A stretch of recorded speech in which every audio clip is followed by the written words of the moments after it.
તબલા વાદક ઝાકીર હુસૈને 73 વર્ષની વયે અંતિમ શ્વાસ લીધા.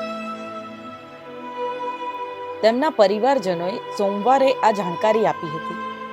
હુસૈનનું સાન ફ્રાન્સિસ્કોની હોસ્પિટલમાં અવસાન થયું હતું. હુસૈન તેમની પેઢીના સૌથી મહાન તબલાવાદક ગણાતા. તેમના પરિવારમાં તેમની પત્ની અને 2 પુત્રીઓ છે.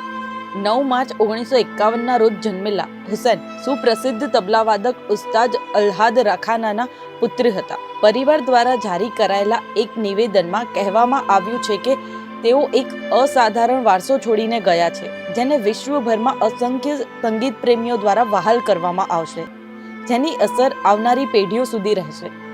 6 દાયકાની તેમની કારકિર્દીમાં હુસૈને ઘણા પ્રખ્યાત આંતરરાષ્ટ્રીય અને ભારતીય કલાકારો સાથે કામ કર્યું.